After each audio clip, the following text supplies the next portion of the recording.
Hi there friends, it's Paul and welcome to another customizing video. And well, today we're going to be customizing Thunder Wilda. So as always, let's take a closer look at the Bakugan. I think this version of Wilda is called like Battle Damaged or something like that, and as the Bakugan has this type of dirty effect on it. To be honest, I don't really like it because I think it lacks a lot of color. And because of that, my plan for this custom is to give this Thunder Wilda colors that are a bit more similar to the anime. So here I got a pic of Wilda from the show to serve as a bit of a guide to know where to put what colors. For this custom I used mainly acrylic paints because at the time I recorded this I didn't have any Gundam markers available, so yep, I had to use these acrylic paints. First up, I decided to use a type of beige color to use on those outer flaps that Wilda has. And to get this color, I got it by mixing a couple of orange paints with little drops of white paint. Mixed it all together and boom, got this color. So here I start painting the Bakugan, and shortly after I realized that the paint was going to be a bit of a problem as it wasn't sticking really good to the surface. And because of this I had to alternate between different brushes, which you will see in a bit.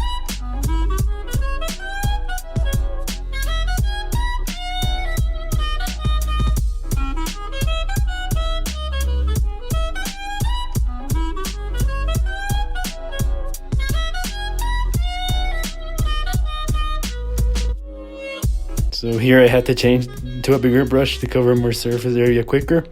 And here this bigger brush for some reason helped me out with filling those spots that were missing with paint.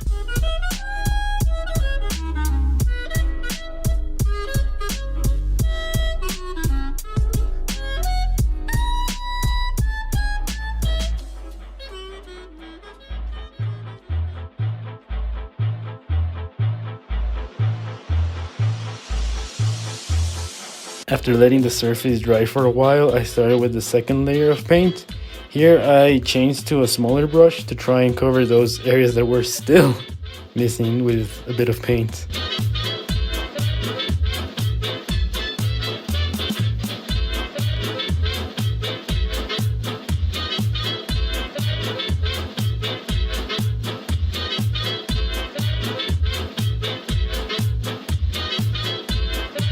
Once that second layer of paint was done, I let it all dry for about 30 minutes to ensure that the paint was sticking well to the surface. And after that, I took the bigger brush once again to give the area a final coat of paint.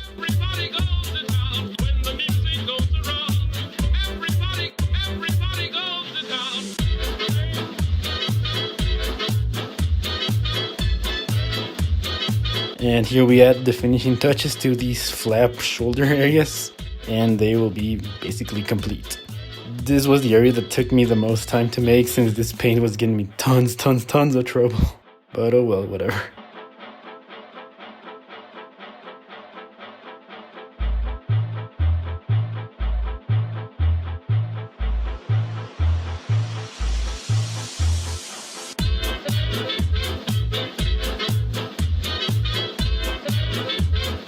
And now onto the inner part of these flaps, and yep, these were as problematic as the outer side. The paint kept on not sticking onto the surface, which meant that I had to do about 2 layers of paint to cover it all up.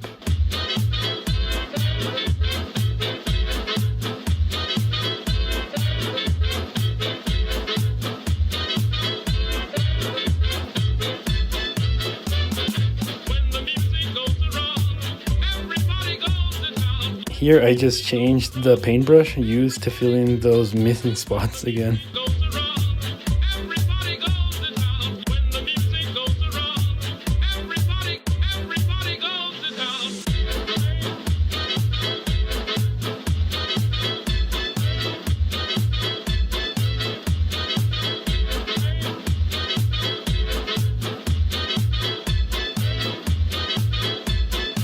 And now to finalize this area, I once again went with the bigger brush to give that final coat of paint that was needed.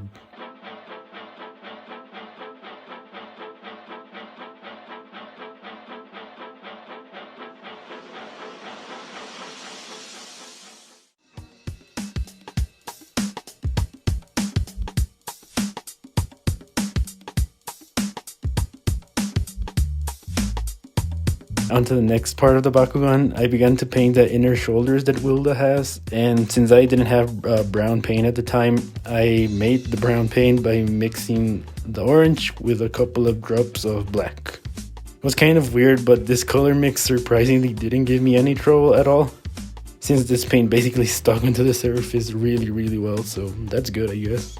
You know, sometimes customizing figures is a trial and error experience with these paints and brushes, but you know, at the end it's all worth it, I think.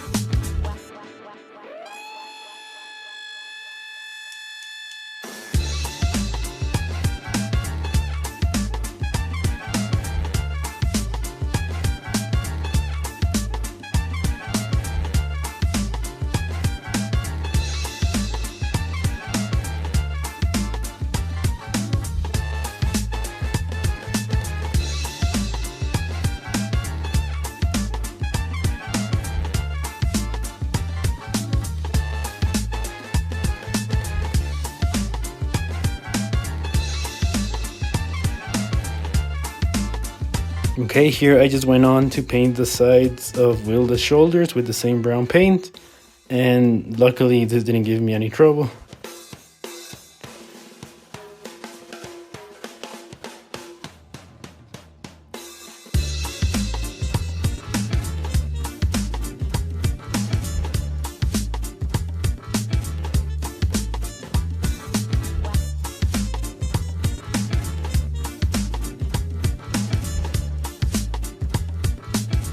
Here we continue using the brown paint to paint the lower area of Wilda's shoulder.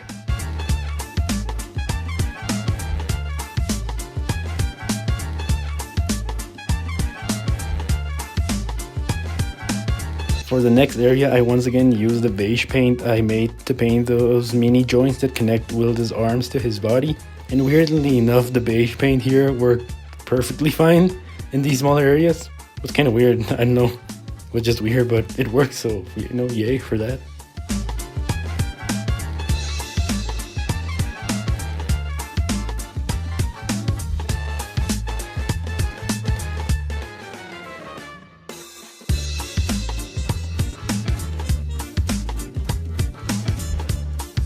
And now to one of the hardest parts of the custom, Wilda's head.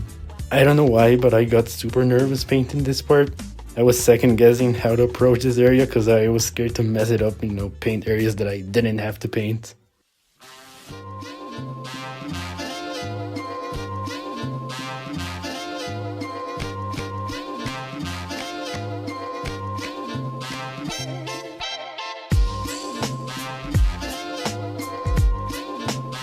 Here I just started to paint the details in Wilda's arms with the beige paint, and here the paint worked perfectly fine again, which was again weird.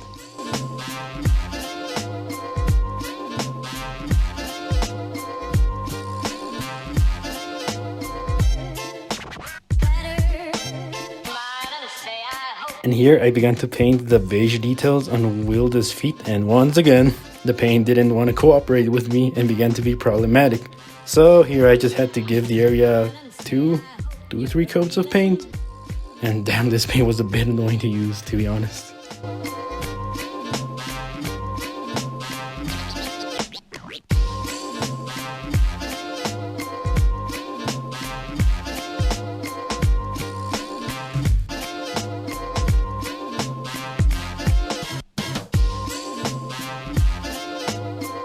Afterwards, I went on to paint the feet area with the same paint, and everything went smooth.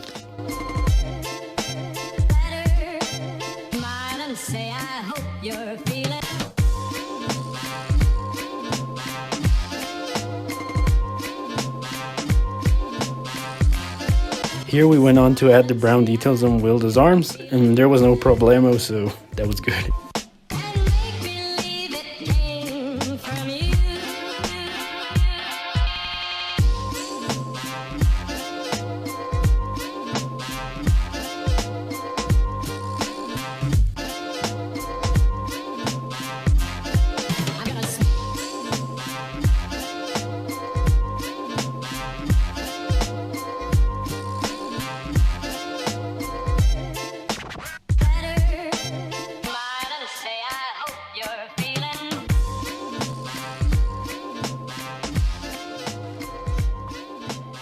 And now we've reached the final part of this custom where I painted in all those silver details around Wilda's body.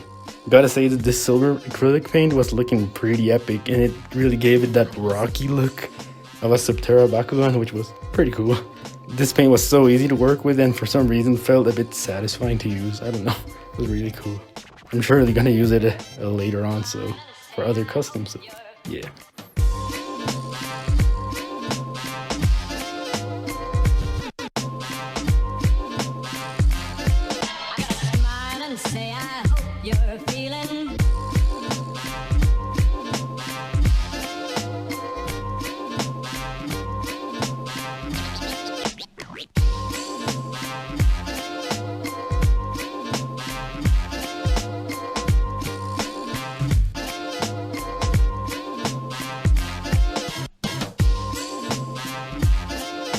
And Wilda is done.